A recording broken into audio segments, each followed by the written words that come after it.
Bonjour à toutes et à tous, on se retrouve pour l'exercice 3 du DST numéro 6. Donc l'exercice 3 c'est sur Khadijatou, une collectionneuse de paires de baskets. Donc, hop, attendez, je vais voir où est ma caméra correctement. Donc numéro 3, donc avec Khadijatou. Donc, euh, en 2018 elle achète une paire de baskets à 224 euros.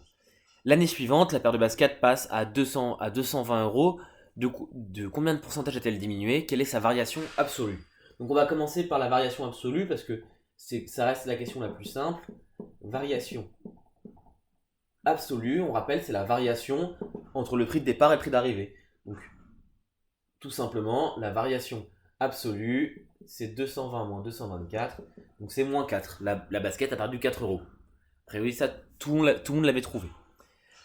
Maintenant, on va se demander la question de quel pourcentage elle baisse. Donc, on va prendre la variation absolue qui est 4, genre qui est moins 4, d'accord.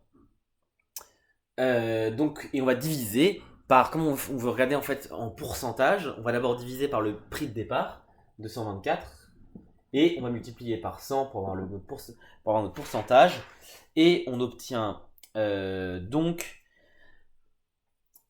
1,7%. Voilà. Donc ça, je ne me reviens pas dessus parce on l'a beaucoup fait en cours. Mais, ah oui, non. Normalement on obtient moins 1,7, excusez-moi. Mais comme on demande de combien est-ce qu'elle a diminué, elle a diminué que de 1,7%.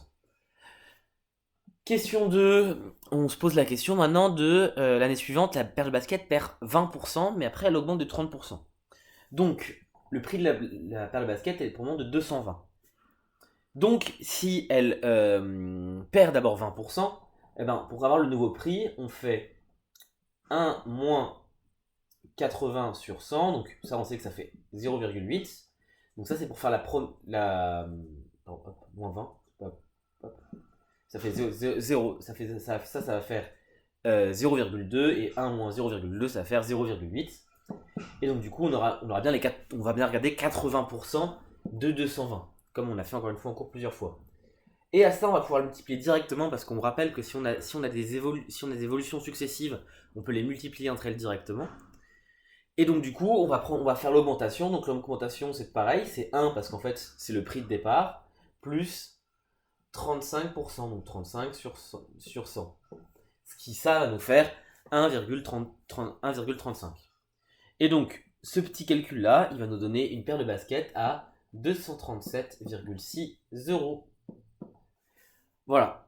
Donc ça nous donne une première, le prix de la paire de baskets en 2021. Maintenant, là, il y a une baisse de 12%, puis une baisse de 18%. Et on se pose la question à la fin, est-ce que Khadijatou a été rentable? Donc de la même manière, on va prendre le nouveau prix, donc question 3, 237, et on va multiplier encore une fois par les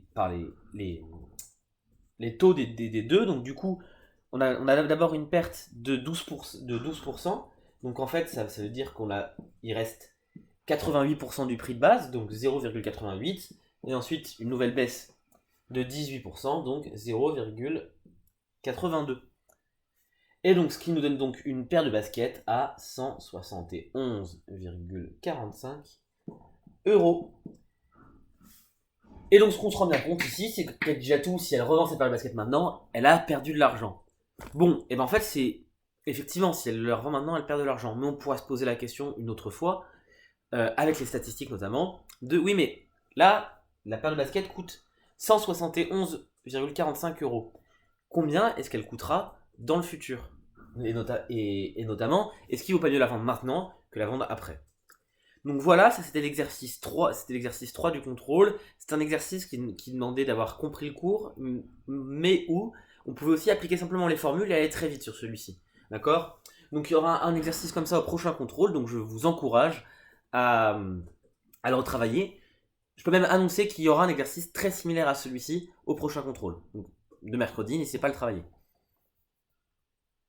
Bonne journée!